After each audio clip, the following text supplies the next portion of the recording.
Vince, Jersey Day. I'm hoping everyone will come up wearing their jerseys. You got yours on. I'm like excited. I feel like we didn't do one last year, so hopefully big turnout. Everyone not having to wear. Hey guys. Nice. Oh, what's up, Cody? Cody. What are you wearing? Sweater. Sweater weather. Come on. Cody, no, it's Jersey Day. What are you doing? Sweater weather. Did you get the memo? The Facebook message? I was told to wear a sweater in celebration of sweater weather. Oh. All right, well, you know, there's nothing we can do about it now. We gotta start the show, so. Okay. This is SportsZone.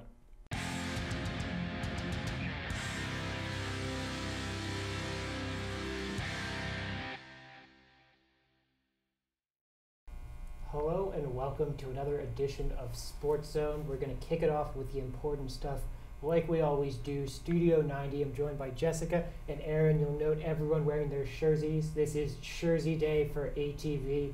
I am the only one not wearing my Arsenal jersey because they didn't perform over the weekend, so it didn't feel right.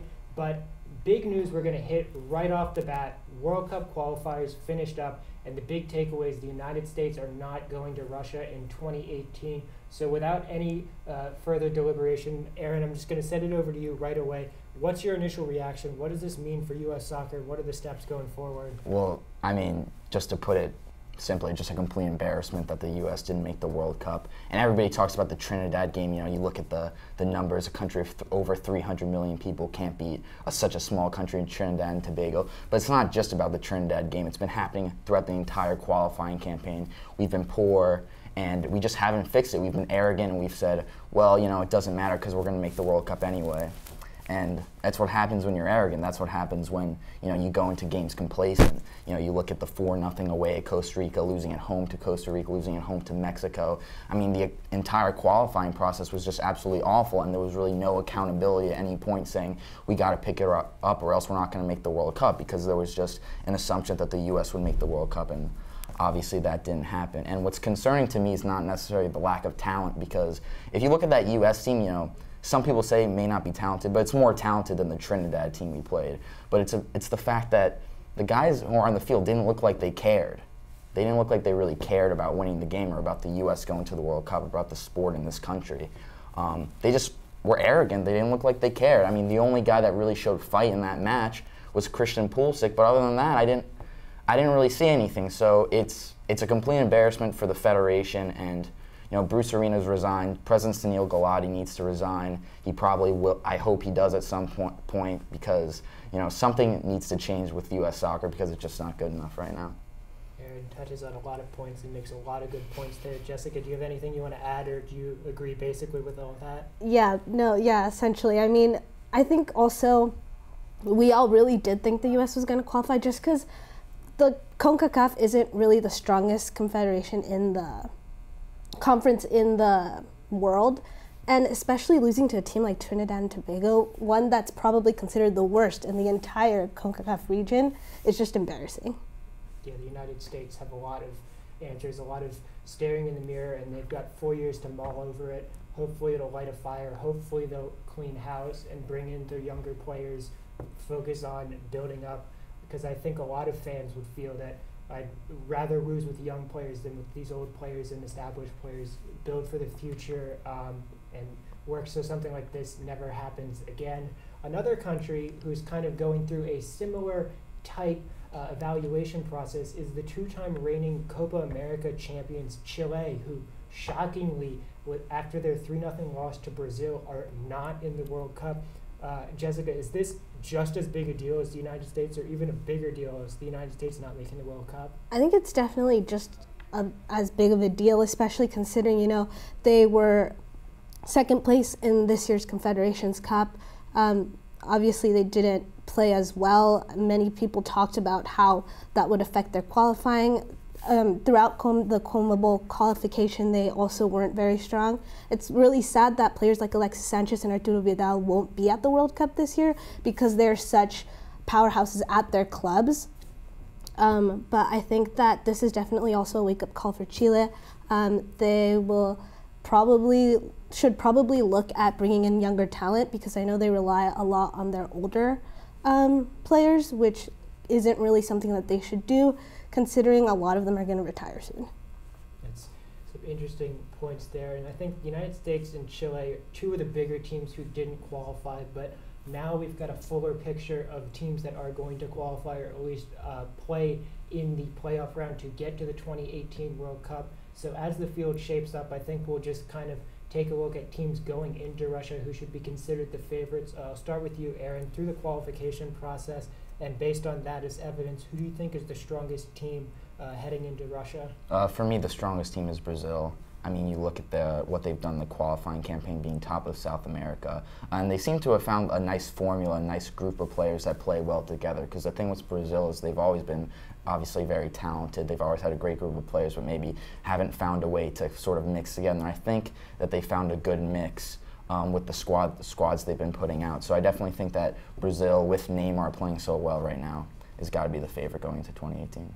And Jessica, do you agree, Brazil?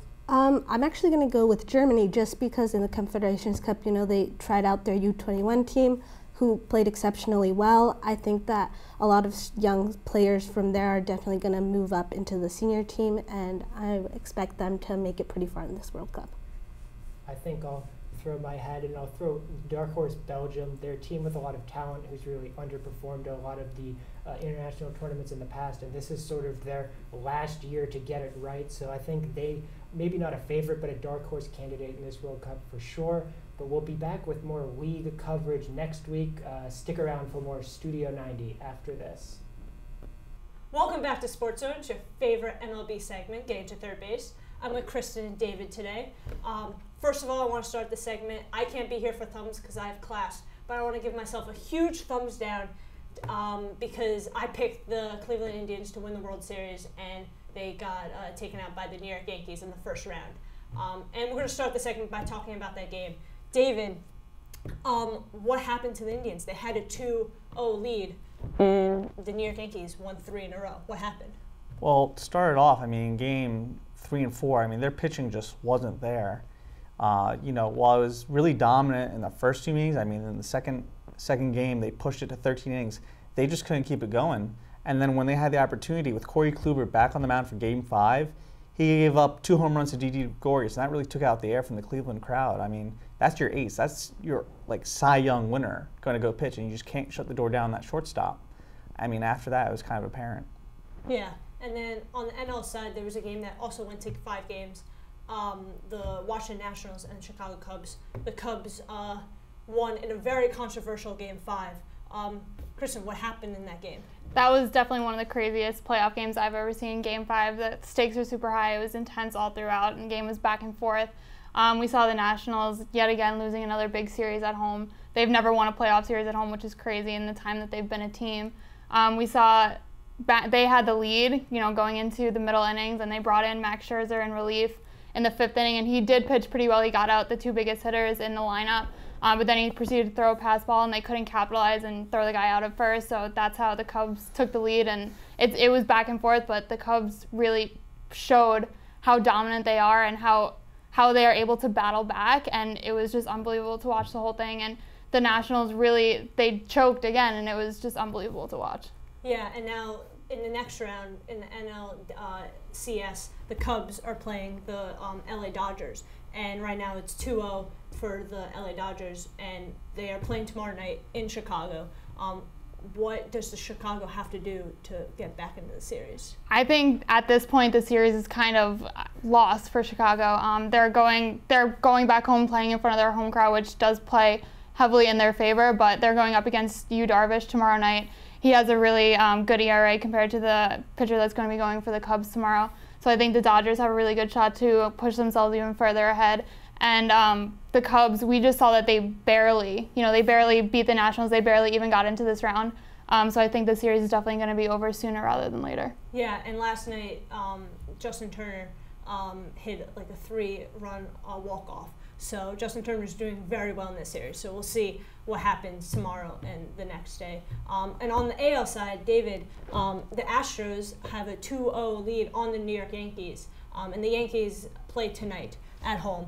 How are the Astros doing so well, and what can the Yankees do to even the series? So first, the Astros are doing so well because, I mean, game 2, Verlander, 9 innings, 10 strikeouts, returning to his dominant form. That was very key. That gave the Astros bullpen a little rest, probably a little, saving up the arms for the later parts of these games. I would be a little concerned if I was the Astros. I mean, Carlos Correa really drove in 3 of those runs out of the 4 that have been scored for the Astros and was the 4th run himself. So maybe if they can spread out a little bit of the hitting to the other parts of their offense, that would really help out. I think tonight, probably the Yankees' best chance to win. They have Charlie Morton for the Astros, and he's a journeyman. And CC Sabathia is always crafty. But still, I see the Astros coming on top here, winning the series in about 4 games. Yeah, it's going to be interesting. The Yankees have been in this situation in the first round. They were down 2-0. So I think they believe in themselves. They think they can definitely tie it up 1 game at a time. So that's all we have for today. A lot of baseball is going to happen from now until next Monday. And we'll recap these series next Monday. Hello, welcome back to SportsZone. This is our premier NFL segment, Going for Two. I'm once again joined alongside by Vince Salandro. Vince, lots to talk about this week. Probably the biggest breaking news story, Aaron Rodgers undergoing collarbone surgery after kind of an awkward fall against Minnesota in Minnesota. Minnesota ultimately picking up the win 23-10. So, Vince, what's going to happen now in the NFC North with Rodgers down? Well, not only in the NFC North, but the entire NFC is just completely blown wide open because last week the Packers really put down a marker with their victory over the Cowboys, and Aaron Rodgers was rounding into that form that when he gets in the type of form that he showed against the Cowboys, the Packers are very tough to beat. But I think it's a very significant injury. He's broken his collarbone in 2013, 4 years ago, but he broke his non-throwing collarbone on that side. This one's on the side of his right throwing arm, so he's going to be out for the whole season. Matt Flynn's not walking through the door anytime soon. The NFC is completely blown wide open. Minnesota, the win they had and the record they're sitting at 4-2, and you look at the rest of the teams in the NFC, no other teams is really doing particularly well. You've got the Eagles sitting with 1 loss. You've got Minnesota sitting with 2 losses. You've got Seattle lurking out west. Can't really count them out. The Panthers lurking with 2 losses as well. So it's completely up for grabs at this point. And the favorite, they're probably going to see them peck down a little bit, and I don't see the Packers even making the playoffs now. Yeah, hot take here. Hot take. The Packers won't make the playoffs with Brett Hundley. There's a lot of teams, as you said, Wild West. Even the LA Rams could be a surprising team out west. But swinging to your homegrown team, knocking off the only undefeated team left in Arrowhead, the Steelers, 19-13. Finally going back to Steeler football, giving the ball to Le'Veon Bell. Vince, take us through that matchup. Yeah, ground and pound. I don't know why the Steelers need to throw the ball 55 times like they did against the Jacksonville Jaguars when you've got the premier running back in the NFL. The Steelers won that game with a simple strategy. The Chiefs' explosive offense can't score against you if they don't have the ball. The Steelers controlled over 25 minutes of possession in the first half, wound up with possession for over 2/3 of the game. The Chiefs were able to kind of get going towards the end of the 4th quarter, but at that point it was a little, too late. The Steelers kind of have found this winning formula. Ben Roethlisberger's not really playing the type of football he's played in years past, but Le'Veon Bell is Le'Veon Bell, and when you got a bullet like that, you got to use it. So that seems to be the Steelers have found their formula, and that's a big momentum win for them. To quote a former host on this segment, you said it right there. Le'Veon Bell absolutely tearing it up, showing he is an elite running back, and also showing that when you give him the ball, he will eat up clock. No questions asked. Going to the Sunday night game, the team in New York that everybody was amazed that they were winless finally got a win against probably the most unsuspecting team, the Denver Broncos, out at Mile High. Denver with the #1 rated defense in the NFL. Vince, why were the Giants so successful, especially when it looks at wide receivers who have played a combined 24 games? Yeah, going into this game, it looked like it was going to go a completely different way. The Giants, their top 4 receivers out of the game, injury plagued all throughout. I think the Giants defense really stepped up in this game. Jason Pierre-Paul having a big game, limiting Trevor Siemian and what that offense could do. And Eli Manning, the much maligned Eli Manning, doesn't get maybe a lot of the recognition that maybe he deserves for a quarterback as good as he is. He's still good enough to take guys off the street and win the game. So Giants, season outlook's not looking too hot right now, but I think that's a nice win for them. They've played decent enough in the first 6 weeks that I think one win is about right for them. However, it's not over yet for the Giants, as we've seen in the past. Kansas City seems to be a team normally struggles at the beginning of the year, going 1-4, even 0-5 at times, but then rattling off 11 straight wins and going into the playoffs. However, with the Philadelphia Eagles as red hot as they are this year, that might not necessarily be the case in the NFC East. Going to the other team that occupies New York and MetLife Stadium, kind of a controversial way the Patriots beat the New York Jets this week. The Jets fall to 3-3. The Patriots go to 4-2, once again reclaiming the top spot in the AFC East. A weird play with the fumble turn through the end zone touchback rule. Vince, what happened on the Safarian-Jenkins touchdown called fumble? Yeah, the officials ruled that as he was diving to the pylon, he temporarily lost possession. Malcolm Butler was able to punch it out. So you saw the ball out of his possession. It seemed as if he regained possession as he was falling into the end zone, but the officials, in this real ambiguity of what you have to do to regain possession, said he didn't. His momentum carried him out of the back of the end zone, so they said a touchback, a really controversial call and really hard on the Jets, especially. They played particularly well. Now, Josh McCown had a couple interceptions that sort of allowed the Patriots to come back in the game because the Jets jump out to a 14-point lead in that game. Nobody saw that coming. And this game, I think, was a real eye-opener. The Patriots aren't as strong as maybe we've seen in years past, and they're particularly vulnerable. And the Jets, they played a really good game. I think it's plain and simple. Yeah, definitely something that nobody expected, but then 24 unanswered points for the Patriots was enough to put them over the edge. As we've seen in the past with a lot of Patriots-Jets matchups at MetLife Stadium, unusually close in games past, with even the Jets coming out and winning some, with the last being an Eric Decker touchdown in overtime 2 years ago when Ryan Fitzpatrick was still the quarterback of the New York Jets. But one more matchup to look at now, possibly you could consider the NFC favorite on Thursday night in the abysmal color rush looking uniforms for the Eagles and the Panthers. The Eagles taking out Carolina, a fairly red hot Carolina team on Thursday night. Vince, quickly, what happened there? Carson Wentz is continuing his red-hot sophomore tear. He is establishing himself as a top 10 quarterback in this league, and the offense that he's got, Nelson Aguilar, Alshon Jeffrey, LeGarrette Blount, they're establishing themselves as one of the most dynamic offenses in the league. I would agree with that. And Week 7 coming up, matchup of the week. Who do you got? I think we got to look at the Super Bowl 51 rematch. The Falcons and the Patriots, both teams not playing the type of form that you would normally see. The Falcons are ending this game after losing to the Jay Cutler-led Miami Dolphins. So that game on Sunday night is going to be interesting to see which team can sort of regain momentum and establish themselves. And I'm going to go to the top half of the week, the Thursday night game. Kansas City at Oakland. You've got teams working, trying to battle for that AFC West spot, especially with the Chiefs taking a hit. That's all the time we have for this segment of Going for Two, and more SportsZone coming to you after this. Hello and welcome back to SportsZone. This is the season debut of Throwing It Up, our NBA segment. I'm joined by Stephen A. Smith. I'm wearing the jacket, so you know that means Bobby Knight is in the house.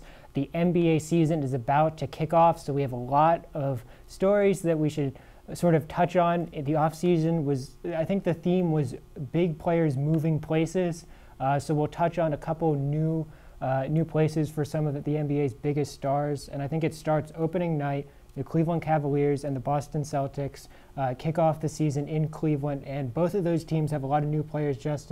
Stephen A., excuse me. So can you talk about some of those new players? We got Dwayne Wade, Isaiah Thomas now with Cleveland, and Kyrie Irving and Gordon Hayward in Boston. Oh, yeah, absolutely. So, you got the defending Eastern Conference champions, shifting away their second best player, Kyrie Irving, to the Celtics, who were pretty much the runner-up in that conference. It's going to be an interesting opening night. We'll see if LeBron plays. He's banged up, so hopefully he does. I would love to see that. I want to see him go against Kyrie. I think it'll be fun, especially the way they left each other.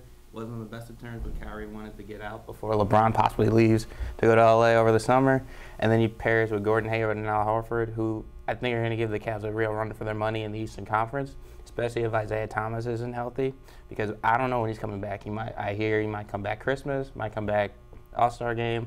If he's 100%, I think Cleveland wins the Eastern Conference. If he's not, Boston, can give them a run for their money. They also added Jay Crowder and the Brooklyn pick, so that'll give them versatility moving forward if they do eventually play the Warriors in the finals with Crowder. and Derrick Rose adding to the bench. Wade's also a big pickup. I prefer him coming off the bench just to be like the backup point guard to the second unit, but they're going to start him. I don't know how that spacing is going to work, but, you know, in LeBron I trust. He's been to the finals, 7 straight years now. So, and they have the Brooklyn pick to, you know, cover their button with LeBron at least. So it was a good trade for both sides. And the Eastern Conference looks increasingly thin with a lot of players moving out west. So these two teams seem like they will be the two teams, if all goes according to plan, who we'll see in the Eastern Conference Finals, because a lot of players going west. So I think we'll start Paul George and Carmelo Anthony, the man whose jersey you are wearing, moved to Oklahoma City to pair with Russell Westbrook. Stephen A., how do you see those three players coexisting on a team? Well, first of all, I wanted to say I am wearing a Melo jersey, like you were saying. It was a Christmas present back before they won 54 games, so I'm not getting rid of it. I can't. It was like $65. My dad bought it. I love you, Daddy. But I think they're going to coexist really well. It depends more so on Melo, who's the third wheel, if he's willing to, you know, be a spot-up shooter, be the Olympic Melo, quote-unquote. Now, I don't think he's going to be able to do that because he's not going against, you know, Argentina, where they really have two good players, and then he's playing against, like, their fourth best player who's never going to play in the NBA. But with Russell Westbrook, Paul George, Carmelo Anthony, Patrick Patterson, Steven Adams, their bench, you got Roberson, who still needs to work on his three-point shot. But I think they're going to give Houston and Golden State a real run for their money. I don't know how much that will affect them beating the Warriors, because the Warriors are just that talented. But, you know, I'm going to pick them to play them in the Western Conference Finals because I think they're that good. And if they put it all together with Melo playing the 4, Paul George being the defensive ace, Westbrook, you know, probably taking a step back, not putting up those MVP numbers, but, you know, being the 25, 10 rebound. I don't know if he'll get a triple-double, but averaging, you know, 7 rebounds a game, you know, deferring more, they could really do some damage in the Western Conference. I'm going to have them being second in the conference right below the Warriors in my book. It's a big pick early on in the season. Projecting forward, a team you touched on that I also want to get your opinions on is Houston. Chris Paul moving from LA to Houston to pair with James Harden. That's another pairing that seems like it's a little bit mismatched, but you've got two really good players. I'll ask you a similar question. Do you think those two playing the same position basically can coexist? I think me and you have the same opinion in terms of I don't know how these two ball-dominant stars are going to react. I mean, Houston's motto going forward is accumulate as much talent as possible, and then we'll figure it out from there. I like that mindset. And when you have the Warriors and you kind of just got to throw stuff at the fire, will it work? I don't know. I think Chris Paul will be the one that has to defer as opposed to James Harden. I mean, he's an upgrade over Patrick Beverley. But really, defensively, do they have enough? I don't think so. Maybe if they got Melo, maybe I would be looking a little differently just because they would be so potent offensively. But they're going to be a top 3 seed. I just don't know if they're going to push with OKC now being there and the Warriors. There's just not enough firepower, and I don't think there's enough defense on that team to compete in the playoff format. In the regular season, yeah, but in the playoffs, I'm not sure. And so shifting from established players who have found their new homes, I think we'll touch a little bit on rookies who will be making their debut this week. You got guys like Markelle Fultz, Jason Tatum, Lonzo Ball in LA. Which of those rookies, even the list goes on, Josh Jackson in Phoenix, a really deep draft class, which of these rookies are you most excited to see in this first weeks of the season? Well, everybody's excited to see Lonzo Ball and the Philadelphia rookies. I mean, Fultz, Simmons, they're going to be 2 really good rookies. With Philadelphia, at least, I'm not so sold on Fultz after seeing his remade jump shot. I don't know if that's the shoulder hurting, but if you YouTube his free throw, it's a terrible shot. Honestly, terrible. Lonzo is more interesting because they're not going to challenge for the playoffs, but if they get 30, 33 wins, it's going to make them more enticing moving into the offseason, possibly for LeBron, Paul George. It was going to be possibly Russell Westbrook, but he signed the extension. Even Melo now, he has a house out there. You know, if he plays well and shows that he could raise, you know, the level of his teammates, he's going to attract a lot of free agents. But the one rookie I'm really excited to see is Dennis Smith Jr. That dude, I predict, is going to win the dunk contest. He's that explosive. And he's playing in Dallas, and they have a good track record of grooming young point guards. So I think he'll end up being rookie of the year this year. big prediction there, Rookie of the Year. It's early in the season, so obviously we're just projecting forward, but we've recapped what the storylines will be going forward. We've thrown it up this week. We'll see where it lands next time. Stick around for more SportsZone after this. Hello, welcome back to SportsZone. This is our college football segment. Once again, joined alongside with Vince Salandro. We are going to kick it off, touch it down. Lots of upsets this week. Friday the 13th of October, really knocking out teams. Let's start with one of the biggest ones, the defending national champions with a loss in conference play to the Syracuse Orange at the Carrier Dome, 27-24. Vince, what happened up north? Well, I think a game really turned for Clemson. They were doing pretty well. Then their quarterback, Kelly Bryant, goes down with a concussion. The game sort of turns there. You got Dante Strickland doing well for the Orange on the ground, but Clemson inexcusably from about the 45-yard line with 6 minutes left in the fourth quarter, calling for a fake punt. You're down by 3.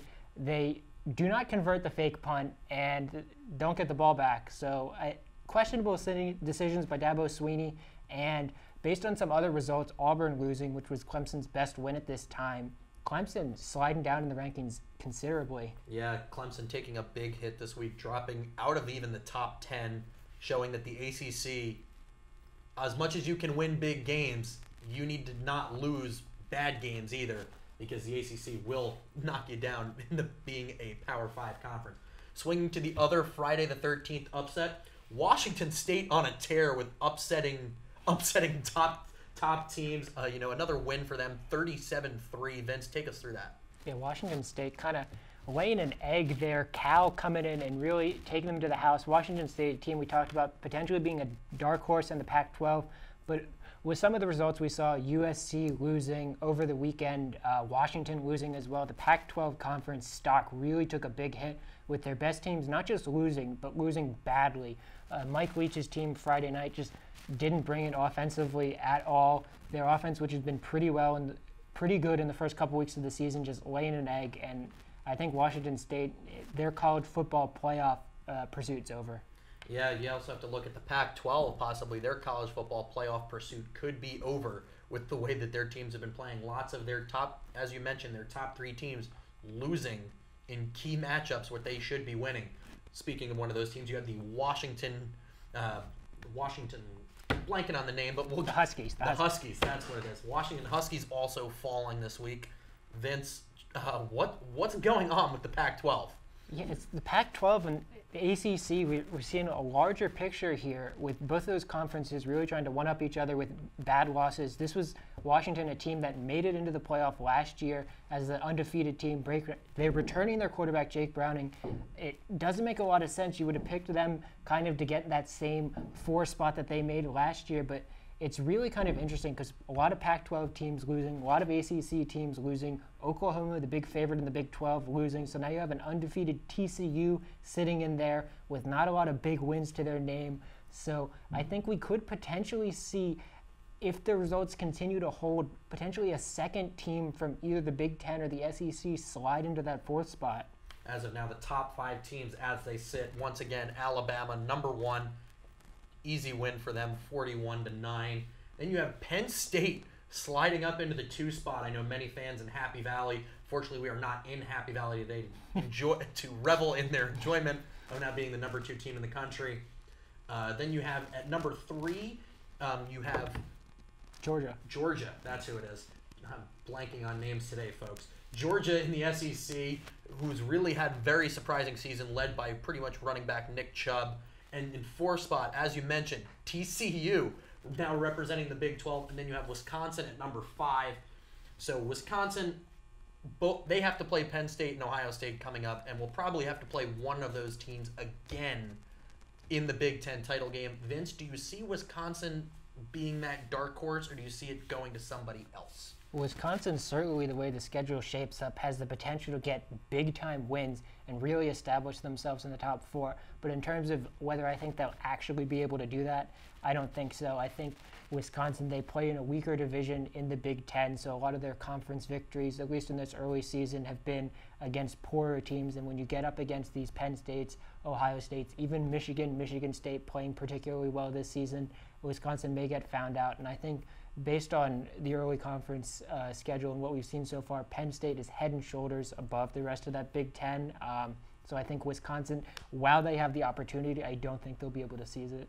And lastly, going to the last upset, you had LSU beating Auburn. So quickly, what happened with Auburn? As we mentioned earlier, that was Clemson's biggest win to date. Yeah, Auburn had that game in the bag at halftime, up 20 points, but then just sort of collapsed. There was some magic. Les Miles coming back to Tiger Stadium to get recognized for that 2007 national championship.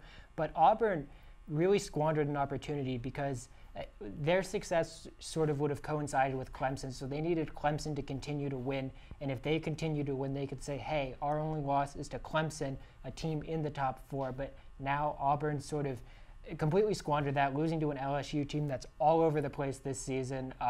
So I think Auburn sliding out. Well, there will be a lot of that and more as the College Football Playoff Committee releases the rankings coming up this week. But anyway, that's all the time we have for this college football segment. We will come back next week, kicking it off, touching it down more, and more SportsZone coming to you after this. Hello and welcome back to SportsZone. I'm joined by Ryan Siegel. A theme of this episode for sure, but that it is time for AU Athletics. It's AU Insiders. 4 teams in action. We will cover the broad scope and preview a big game happening on campus this Friday night. But we'll start with our field hockey team. They coming off the loss to BU or their 1-1 weekend last weekend. They come back. They play Holy Cross this weekend. Nurkunen in the goals again. Ryan, do you think the field hockey team's got it figured out and it's just about getting to that game against BU at the end of the season? Yeah, you have to say that. I mean, that was what it was last year. It's been what it's been the last 2 or 3 years with Steve Jennings' club. Nurkunen really making her case for Patriot League Rookie of the Year. In my personal opinion, she's going to get it.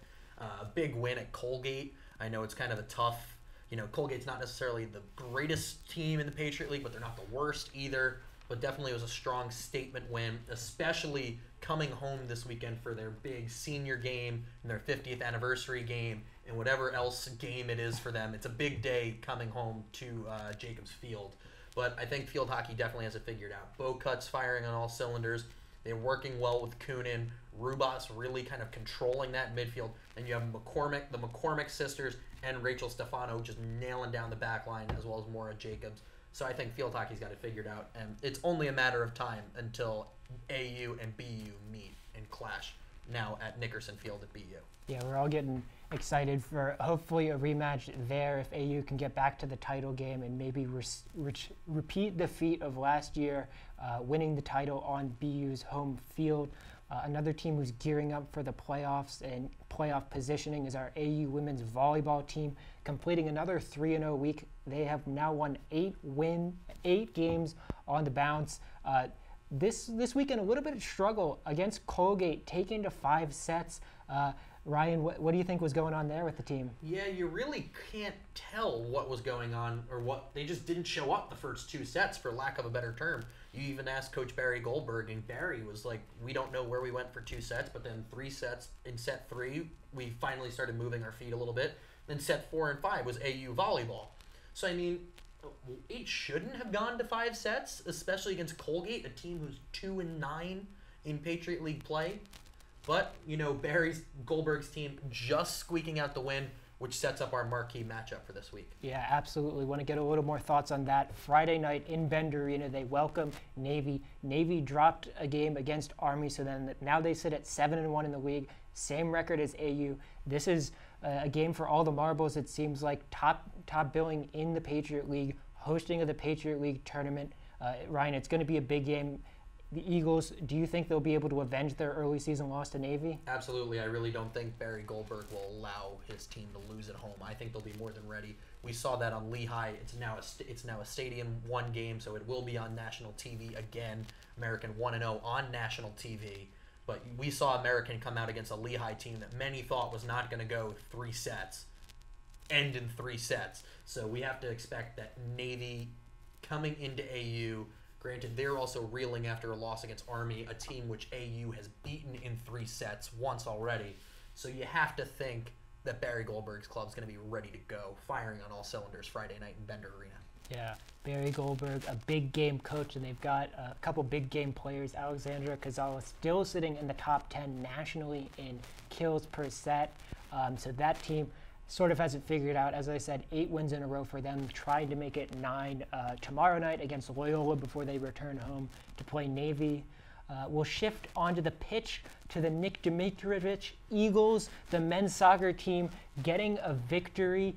And Ryan, now this team that we've sort of written off a couple weeks ago is putting themselves in playoff contention. Yeah, Nick Dimitrovic once again showing that he is the goal scorer for Todd West's club. 2 goals, the second one once again in overtime. He seems to find the back of the net in overtime on a goal, that loose ball in the box that he found a way to chip into the upper echelons of the net at Colgate. So it was another big win for the Eagles. The Eagles, as you've mentioned now, sitting at 2-3 in conference play. Playoff spot is 1 point away. So the Eagles have a couple games coming up over the weekend, and they have the possibility to find their way back in the Patriot League tournament after a season that many expected they would have no chance. And while one soccer team is looking for their way in the Patriot League tournament, another team sort of seems lost out in the wayward a little bit. That is our women's soccer team, playing a closer game over the weekend against Holy Cross, losing, though, nonetheless 1-0 to Holy Cross, still unable to find the back of the net. Ryan, I won't ask the same questions I've asked in the past, but just this team, are they basically preparing for next season? I think at this point you have to, if you're Coach Annabelle Herring. There's the only thing you can really improve upon is score a goal.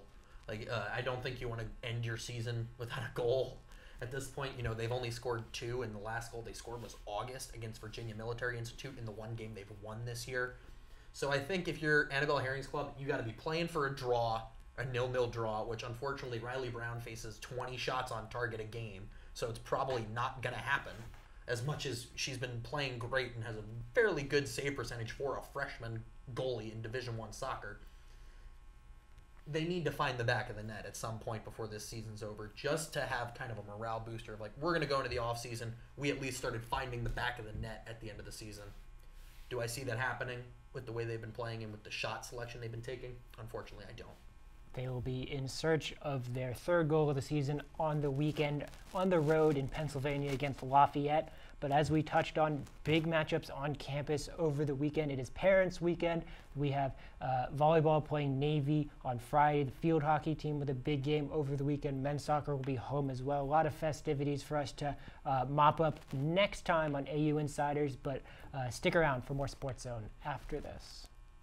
Hello, welcome back to Sports Zone. This is everybody's favorite segment. Aviva might be lying to you about, getting to third base being everybody's favorite. I think this is everybody's favorite. Thumbs up, thumbs down, where we talk about the good, the bad, and sometimes ugly in the world of sports and the world at large. So I'm going to start thumbs up to Jersey Day. I had to run home to make sure I had a jersey on. I was running all over the place for our class today, so thumbs up to Kristen. She did a great job anchoring today. She was truly, truly magnificent. You and Manuela killing the game up there. We're very proud of you. So thumbs up to that, and thumbs up to Jersey Day. I'm going to thumbs down the New York Yankees.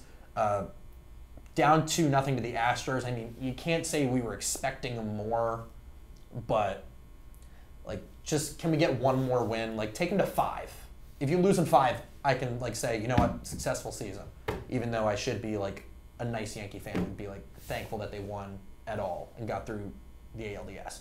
But I'm not. Thumbs down to the NFL officials, because that call on Austin Safarian-Jenkins was pure Bush League. Pure Bush League.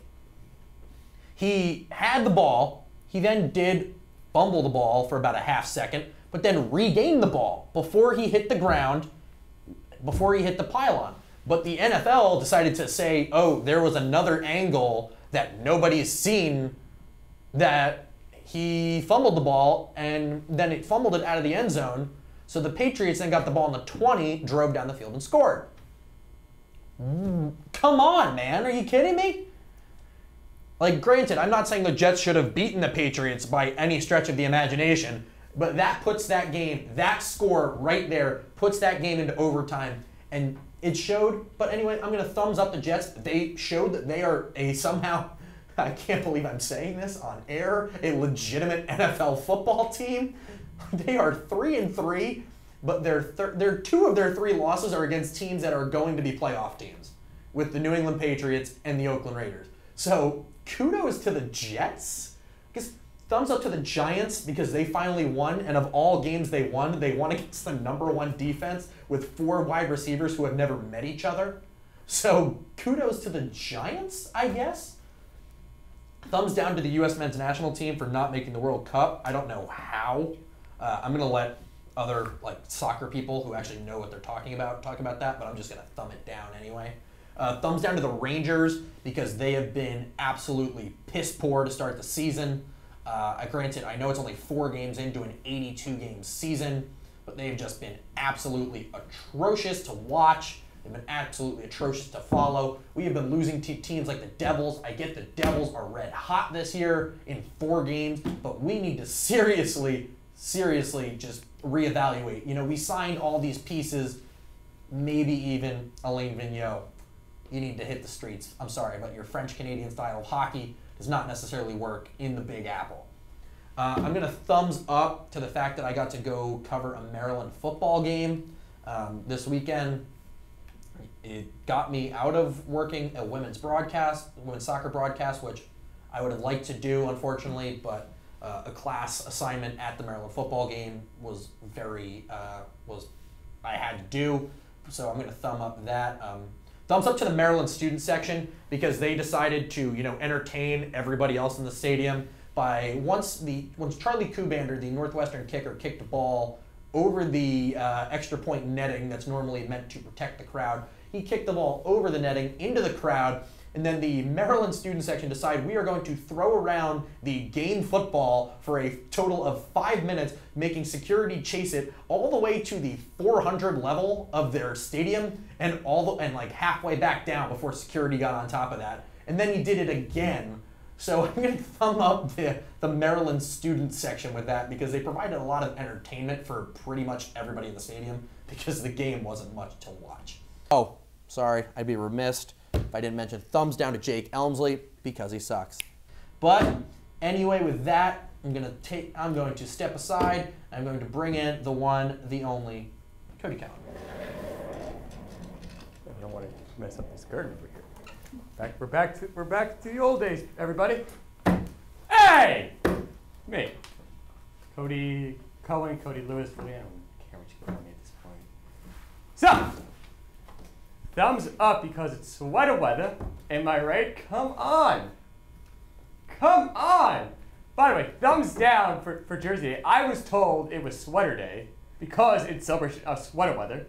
So that's hence why I wore my beautiful favorite sweater for mid-October. But yet I come in on the odd man out. So thanks for that, guys. Yeah, they're ignoring me again. Thumbs down for midterms. So that sucks. Thumbs up for this incredible cast. Am I right? No one's listening or looking at me again. Maybe I'll give a shout out to something in sports. Anything happen? Maybe one day. Maybe in December I'll say something about sports. But as for now, that's all I got. So yeah.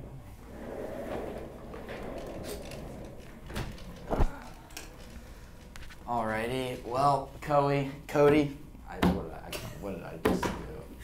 Oh God, Cody, something did happen in sports this week that I have to say really disappointed me. So, just a huge thumbs down to the U.S. men's national soccer team for not qualifying for the World Cup, as I discussed earlier in the show. Not just about the game versus Trinidad, but still just an absolutely terrible performance. Before the game, U.S. Soccer were tweeting, laughing, joking about the fact that the pitch was waterlogged. I don't know how you go into a game like that, a must-win game, with that sort of arrogance, that sort of like, oh, we're going to win anyway, so we might as well joke about how bad the field is. Like, just a classless move from U.S. Soccer, and they showed terrible class throughout the whole qualifying campaign, just not giving enough heart, not showing enough dedication in general. And then after the game, Bruce Arena and Sunil Gulati coming out and saying, well, we don't need to change much, it's one game. You don't really need to change much because of one game. But this really just hasn't been one game. It's been happening for years and years. U.S. Soccer has been mediocre, and we're okay with being mediocre because we make the World Cup, maybe get out of the group stage and lose in the round of 16. And then everybody's like, oh, that's fine, we got to the World Cup, we got out of the group stage, it's cool. But it's really not, because look at our country, look at the amount of resources that we have, and we can't put together a better team of 11 on the field. We need to completely change our youth system, completely change the way that in youth soccer right now, players have to spend thousands of dollars to get high-level coaching, where in other countries, they pay you, they recruit you to go on their academy teams, but in this country, you have to pay, which puts players who don't have that sort of money at a huge disadvantage, and the reason why we may not be producing the level of player that we are. But you look at that team of 11, maybe not that good, but still better than Trinidad. The players showed no heart, no dedication, and other than Kristen Pulisic and DeAndre Yedlin, really don't want to see any of them play for U.S. Soccer ever again, because they don't deserve to. They don't deserve to wear the badge. They don't deserve to sort of have that, to wear that shirt. I should throw a thumbs up to something because I'm being really negative right now. Thumbs up to SportsZone. You guys are awesome. What? Oh, and Jersey Day. That was pretty cool. Yeah, I'll throw it over to Jessica.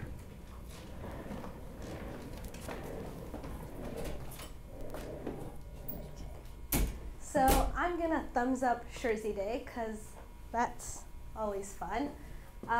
Thumbs down to the U.S. men's national team for not qualifying to the World Cup. I can't believe that they couldn't beat the worst team in the Confederation, in the conference, but like there's really not much to say because you really have to try to lose at that point. Thumbs up to the Seattle Sounders for making playoffs, MLS playoffs. That's pretty cool. Thumbs down to midterms because that sucks.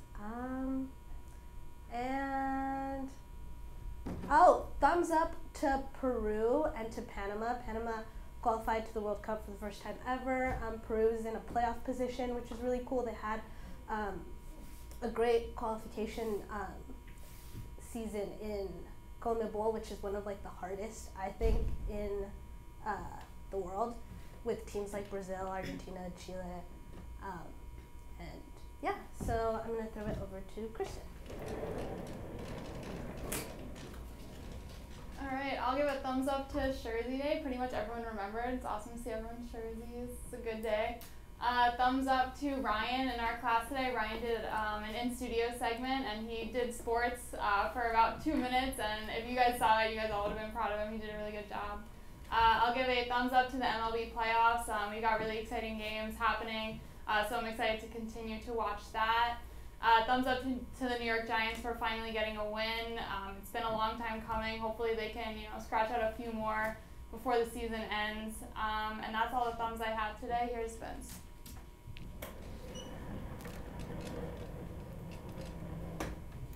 All right. Well, got a lot of thumbs, so we'll try and rapid fire this so we can get to the meaty stuff. I'll throw thumbs up to the Steelers, getting back to ground and pound, establishing Le'Veon Bell, winning on the road against the best team in the league. Steelers continue to make no sense, but a win is a win, and I'll take it any day of the week. Thumbs down to Martavis Bryant for the news circulating after the game that he requested a trade. That's absolutely despicable, and if it is true, I want to see him nowhere near the Pittsburgh Steelers organization. He drug their name through the dirt and brought them down with his multiple drug suspensions. The Steelers stuck by him every step of the way. They could have cut him the second he got in trouble the second time. He told him he got clean. He didn't, got suspended for the whole season. The Steelers said, we're going to give you another chance. Come back and we'll take you back in open arms. They did exactly that, and now he comes back and Juju Smith-Schuster is better than him, in better shape, and he's mad because he doesn't have playing time. That's absolutely just despicable, and no place for somebody on an organization like that. If that's Martavis Bryant's true colors, get him out of there. We'll throw a thumbs down to Arsenal for their lethargic, I think is the word, performance against Watford, conceding 2 late goals. No, it wasn't a penalty against Richarlison, but Watford completely outplayed Arsenal for that majority of that game and completely deserved the win. So Arsenal, sort yourself out. Not even as mad about that, because big thumbs down, big triple, quadruple, million times, can't thumb it down enough to the U.S. men's national team. Just Aaron eloquently twice talking about it. Thumbs up for those thoughts. I'll piggyback and try and add my own originality to it as well. It's just inexcusable, absolutely inexcusable what happened in the United States. It wasn't a Trinidad thing. It wasn't in Costa Rica.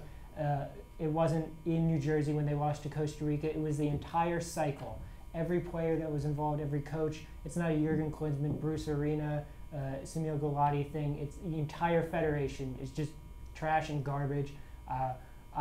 All those players who played on the field, particularly against Trinidad and Tobago, need to have a hard look in the mirror. And I don't know if I'm ready to see any of those guys in color in the Stars and Stripes anytime soon.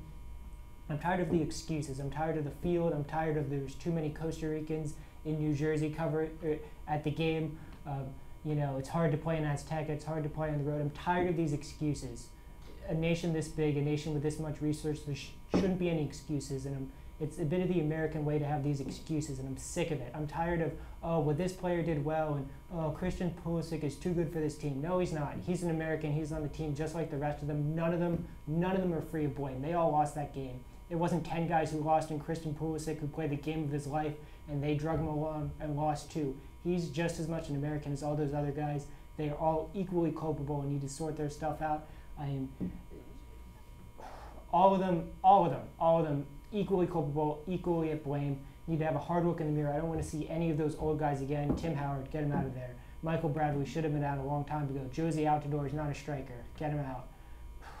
The defense, you can't try to qualify for the 2018 World Cup with the same team you took to the 2010 World Cup. It's just absolute garbage. The player development, everything about it, garbage. Hot garbage, fire, mess. Absolutely despicable. Thumbs up to Jersey Day. It is Jersey Day. That is a positive. That almost cancels out the negativity from the U.S. men's national team, but we will end on that. We will thank everybody who was here. David was here. Justin was able to come and film basketball, so it was nice to have him back on camera. Dan was here earlier. We had some green screen issues, so we weren't able to get him in. Meredith was working hard trying to get the green screen going, so thank you to her. Thank you to Kristen, to Aaron, to Jessica, to Cody, to Ryan, to Aviva, to David, everyone here on Jersey Day making it a nice broadcast, and we will see you all next time.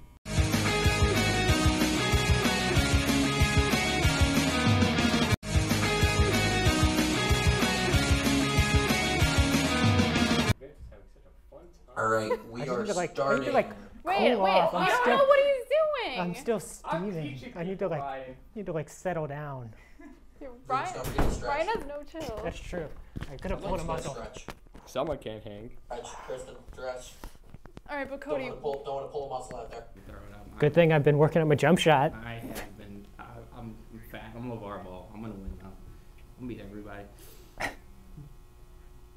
Hello and welcome back to SportsZone. This is the season debut of our NBA segment, throwing it up.